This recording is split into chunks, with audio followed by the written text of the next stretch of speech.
She came home in March of 1970, and the first thing she noticed was that no one looked at her hands. In Vietnam, people had looked at her hands constantly. The wounded looked at them because her hands were the last competent thing in a world that had stopped making sense. The surgeons looked at them because her hands handed them the instruments before they finished asking. The dying looked at them because her hands were often the only ones holding theirs when the morphine took the edge off the leaving. For 13 months her hands had meant something. Then she got off a plane in California and walked through an airport, and her hands were just hands hanging at her sides, useless, clean. She was 24. She had been a second lieutenant in the Army Nurse Corps, assigned to an evacuation hospital where the helicopters came in low and fast, and the triage was a thing you did with your eyes before you did it with your hands.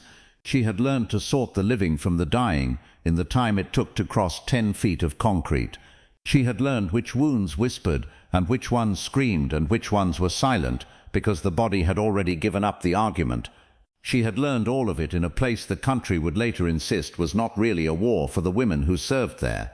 She carried a watch, not a wristwatch, a small nurse's fob watch, brass-cased, that pinned to the front of her uniform upside down so she could read it by glancing down. She had used it 10,000 times to count respirations, to time a pulse against the second hand, to write the hour of death in a chart in handwriting that never once shook, even when the rest of her did.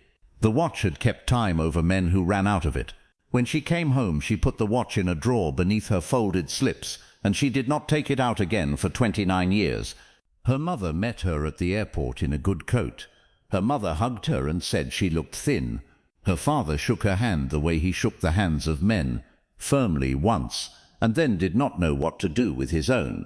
They drove home through a town that looked exactly as she had left it, the same diner, the same church, the same stoplight that took too long, and she sat in the back seat and understood with a cold and total clarity that she had gone somewhere none of these streets could follow, and come back, and the streets had not even noticed she was gone. The first person to say it said it kindly. That was the part she never got over. He was a man at her father's church, a veteran himself, World War II, the Pacific, a good man with a soft voice. He asked where she had been, and she told him, and he nodded slowly and said, "Well, you weren't really in the war, though. You were behind it, in the hospitals." He said it the way you correct a child's geography. He said it without cruelty. He said it as a kindness, as though he were lifting a weight off her, as though being told she had not really been to war was a gift she should be grateful to receive. She did not argue. She had already learned in 13 months that some things cannot be explained to people who need them not to be true. Roughly 11,000 American military women served in Vietnam. The overwhelming majority were nurses. They were not issued the language that would let anyone at home understand what they had done, and so the country reached for the language it already had, the language of men and rifles and front lines, and finding that the women did not fit it, decided the women had not been there. For decades, the official position, spoken and unspoken, was that they had been near the war the way a person is near a fire they only read about. The wall would come for the men in 1982. The women would wait 9 more years for a statue, and longer still for anyone to ask. If this story matters to you, consider subscribing. Every video follows someone from the homecoming, through the long quiet that came after. This is not a war story. It is a story about what happens when a country sends its daughters to do the work of saving its sons, and then decides the daughters were never there. If a woman in your family served and never spoke of it, this is partly her story too. Now back to the nurse who put her watch in a drawer. She tried, in the beginning, to become the person the town wanted her to be. She got a job at the county hospital. She thought the work would be the same work, that a hospital was a hospital, that her hands would remember what they were for. They did not. The county hospital ran on a clock that moved at a speed she no longer trusted.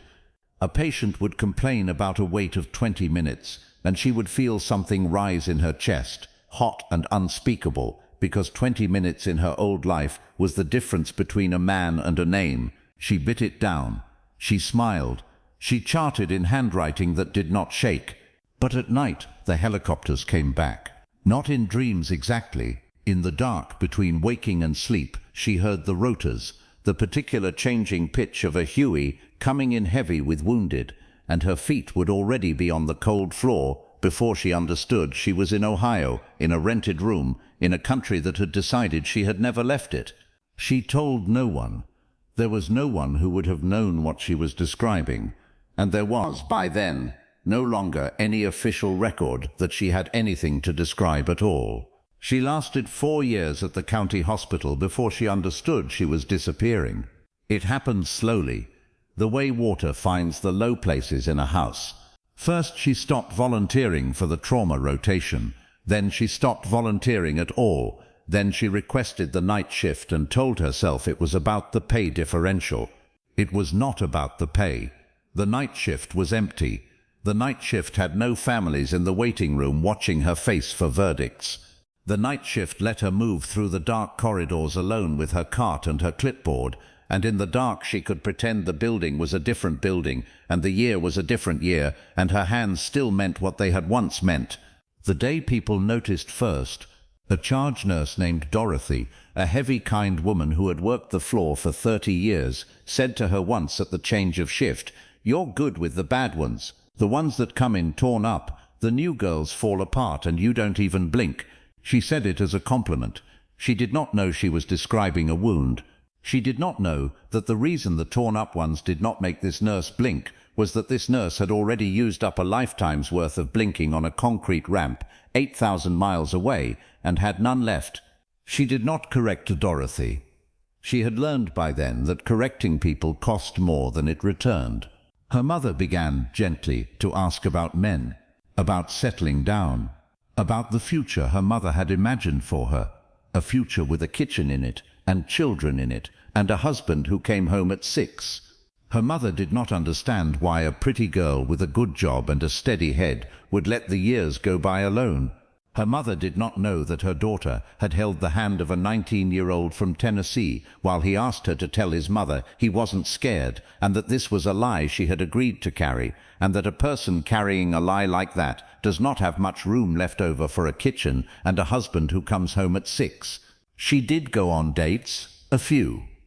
There was a teacher, a decent man, who took her to dinner 3 times and on the 3rd asked, the way men ask, what she had done before the county hospital. She said she had been a nurse in the army.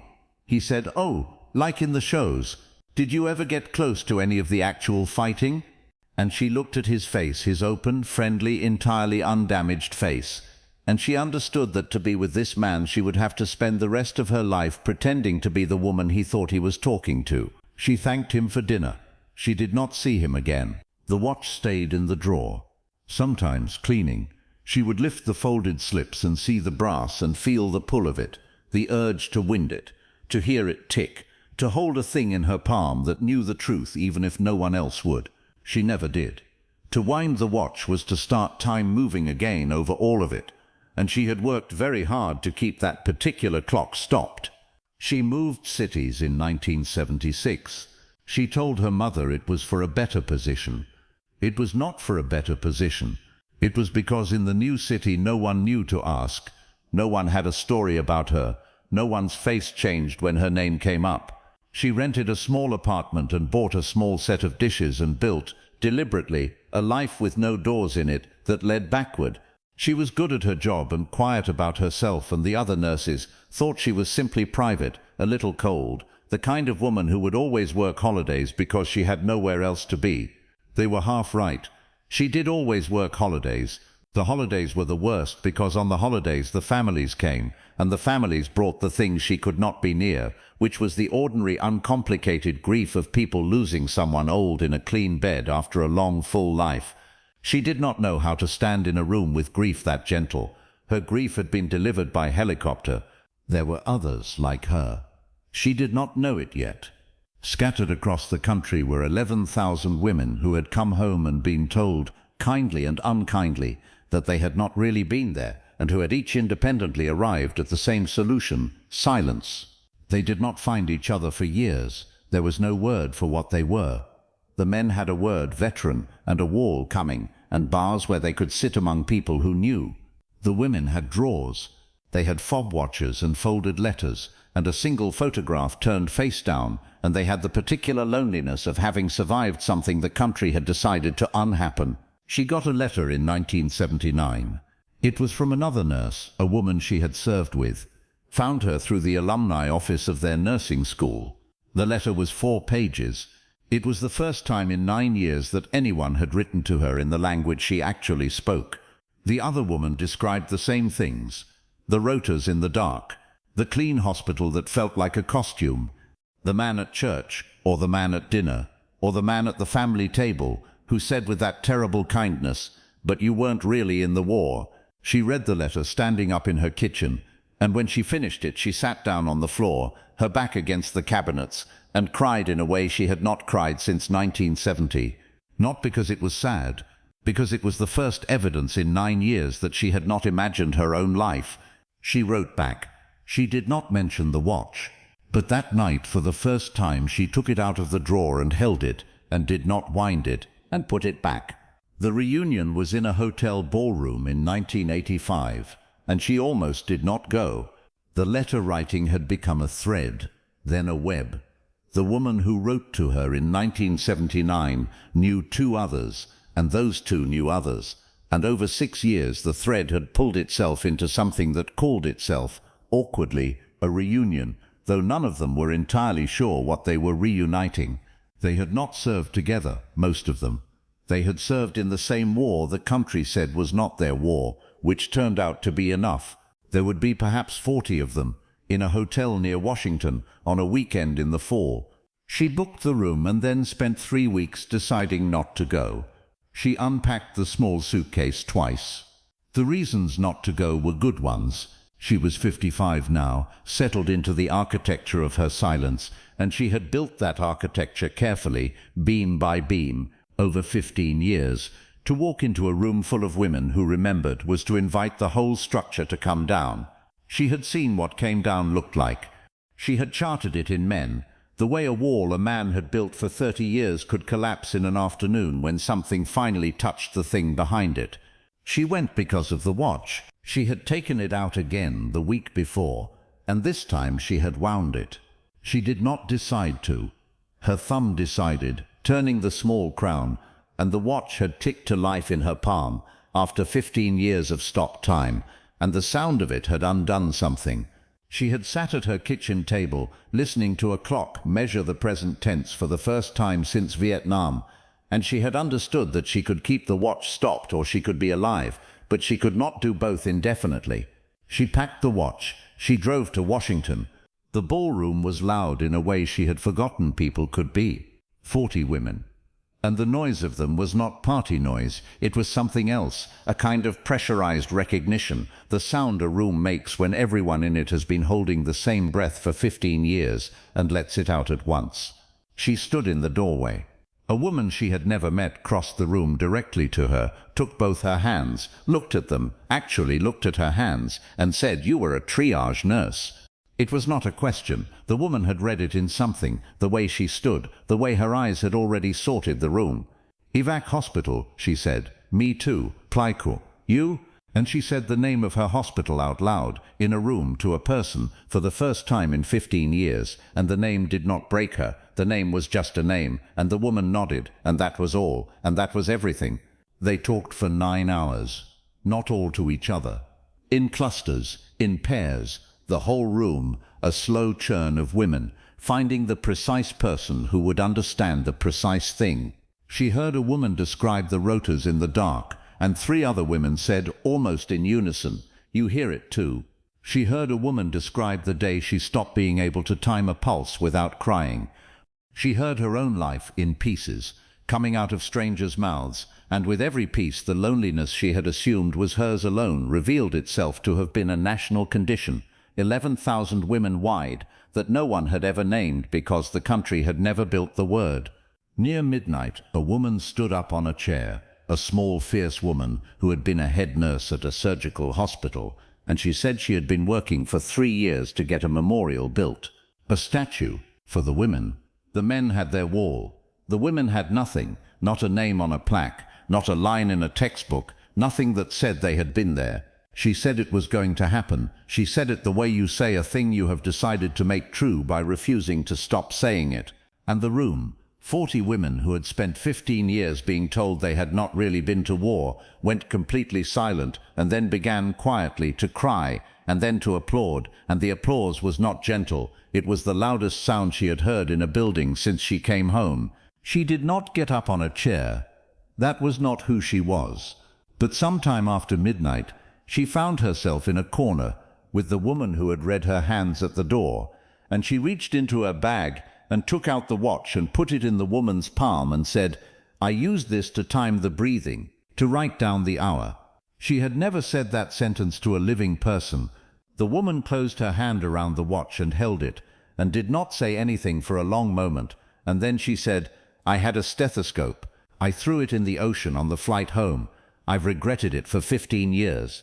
And the two of them sat with the watch between them, two women who had thrown away or buried the instruments of the one thing they had ever done that mattered most, because the country had no room for women who had done it. She drove home on Sunday with the watch ticking in her bag. She did not put it back in the drawer.